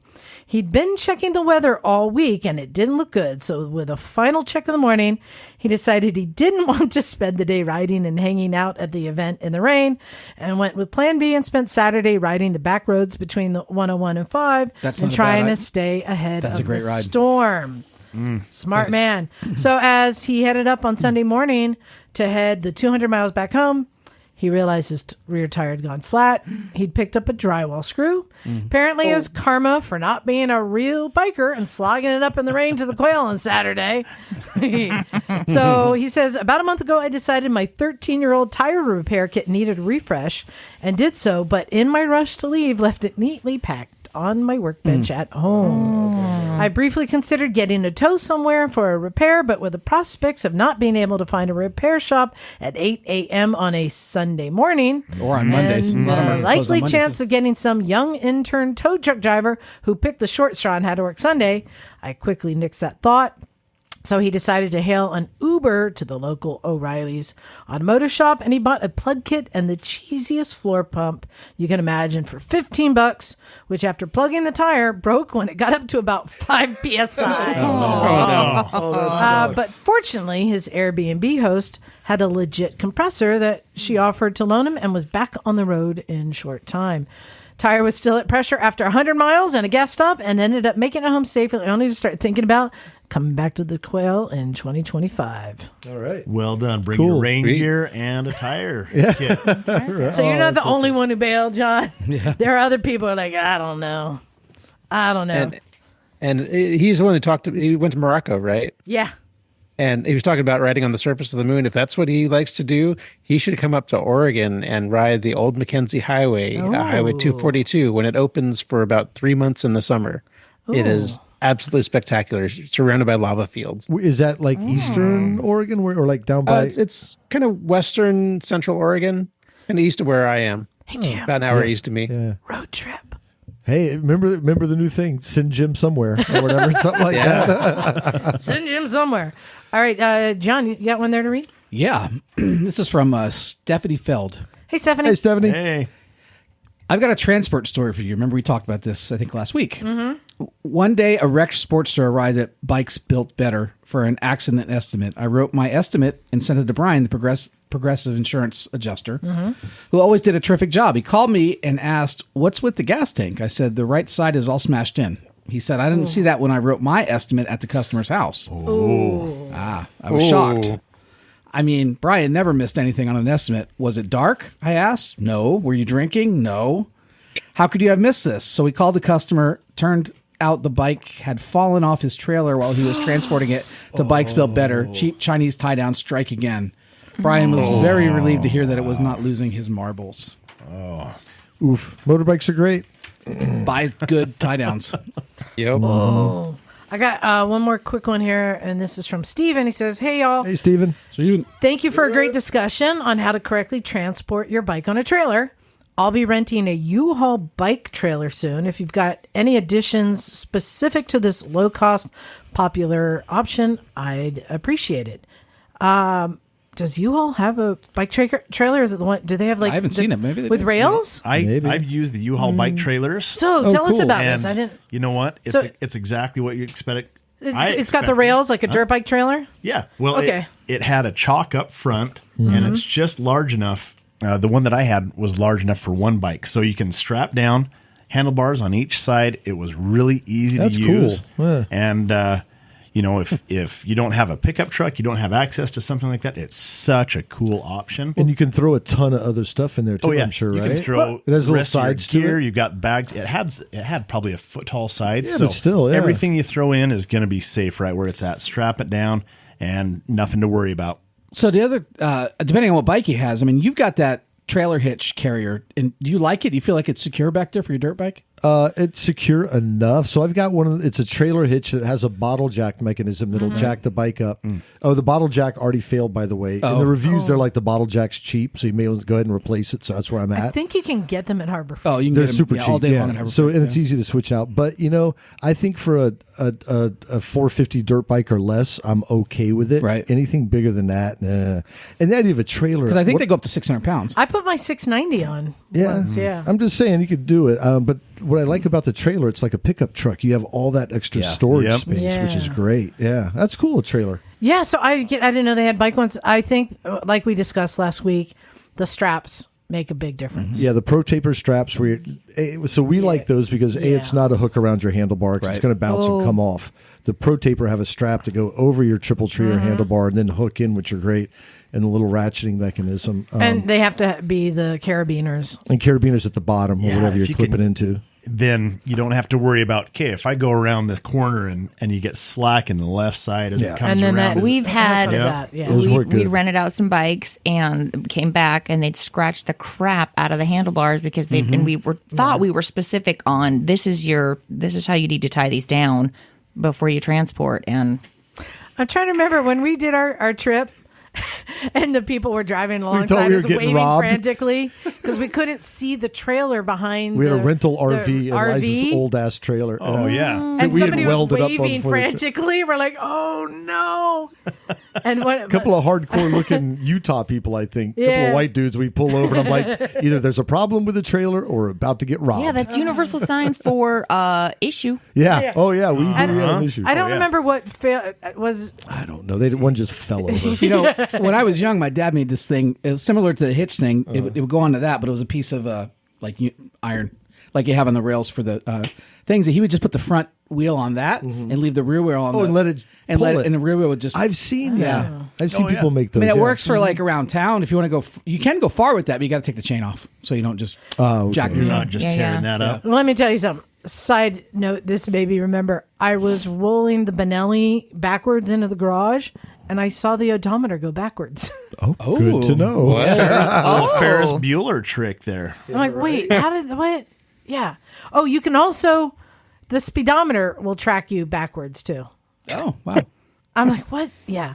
All right, we got time for one more. Bagel, what you got there? All right, I have an email titled Scottish Bike Ride. Oh, yes. A wee scone. Yes, laddie. There's Patty from New Jersey here. Hey, Bada Patty. bing, bada boom. A day's rental on the Scottish North Coast 500, the one day let down by rain. We've had stellar weather here, but riding in the rain was not to be avoided as it just pissed down that day. We had rented full weather gear and soldiered on, and it was still a great day. Our rented R1200 GS didn't put a wheel wrong until we were knocked almost over by a car refusing to wait long enough for me to move over on the almost exclusively single track road. Wanker. The long distance views were shot, but the ride was awesome, up and over the mountains and to a roadside cafe in Applecross. The scallops tasted like they were picked up from low tide that morning. Incredible. Loving this trip more and more.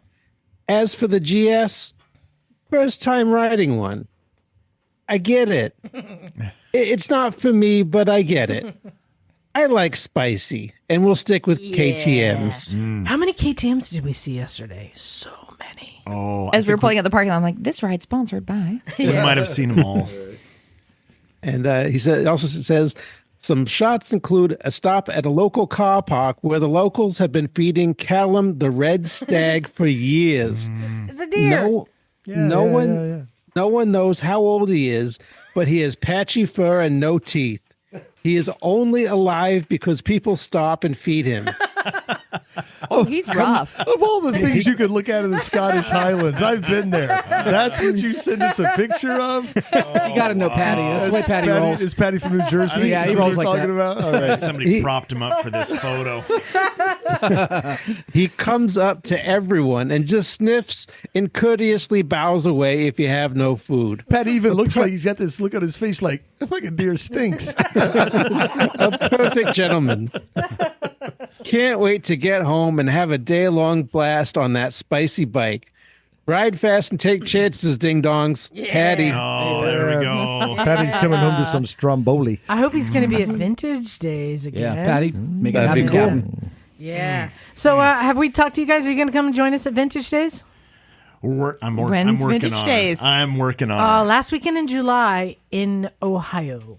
Oh yeah, he's told me about this before. That, He's like, yeah. "Hey, we'll just turn the kids loose on bikes. It's like this I- that's free-for-all what- crazy family Well, reunion." oh, it's great. And Wendy Yeah. will be there with her daughter. Well, so yeah, because they turn got them loose. they There got we go. 3 kids and a lot of little bikes. just pack up Oh, the yeah. RV and I'm like, and just go. jet We all on know out. how to ride. Get a spot now.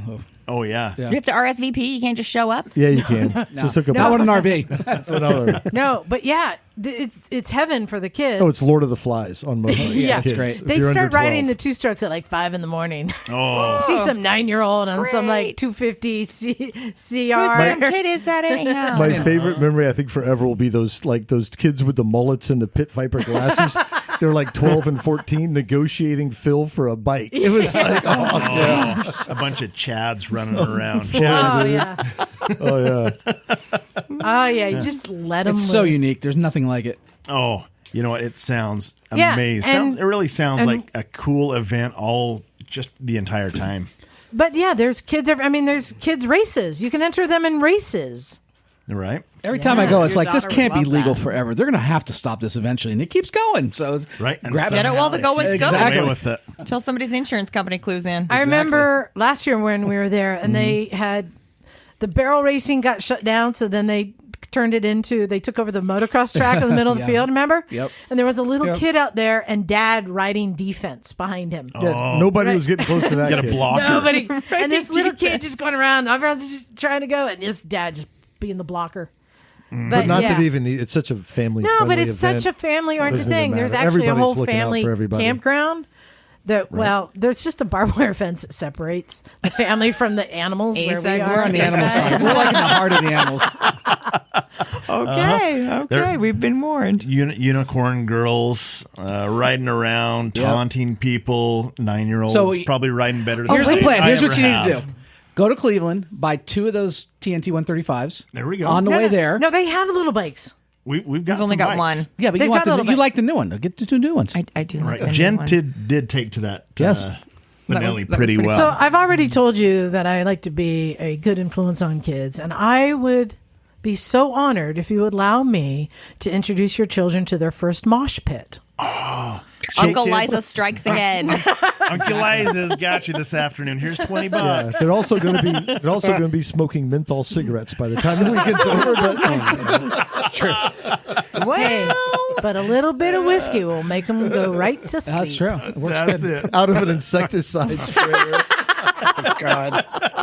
Okay. Got a lot Well, going there was a guy Quality with wings. family times. You're selling this. You are really selling this, guys. Memories. It's all about the memories. If it all goes smooth, you have nothing to talk about. Yeah, true. Tell you what, True. I'll even let them come poke Sleeping John with a stick. It's kind of fun because he grunts like a bear when you poke him. You're lucky the exhaust didn't go off. Oh, Well, it's time to wrap this up. Thank you guys for coming and joining us. I hope you had the fun Misfit experience. It has been Complete experience. our pleasure. Thank you so much. We enjoy it just as much. And unfortunately, Emma couldn't be here. She was in the garage today working. She's going to be taking over when we're gone. So we're going to be doing some tag teaming Misfits. But fortunately, there's always enough Misfits to go around. So hopefully, we'll get you down to the carousel yes. to ride. And And we still got time. Yeah, you do. well, there you go. And hey, thank you again to all of our Patreon subscribers. We got another Patreon subscriber today. I got some more T-shirts to send out now because, and you got your shirt, right? Oh, yeah. Yeah, absolutely. I was looking forward to it. You like that unnamed writer on the shirt Yeah, a striking resemblance to somebody I may have seen in a movie once or twice? in film on a given Sunday, but I know. I'm not to be named. Well, go to motorcyclesandmisfits.com. You'll find the links to our Patreon link, to our online store, everything there. And you can send us an email at motorcyclesandmisfits@gmail.com and send us all your questions, your hopes, your dreams. We want to hear it all. But mostly, come on out and see us. We love it. So on that note, thank you everyone for listening. We appreciate it.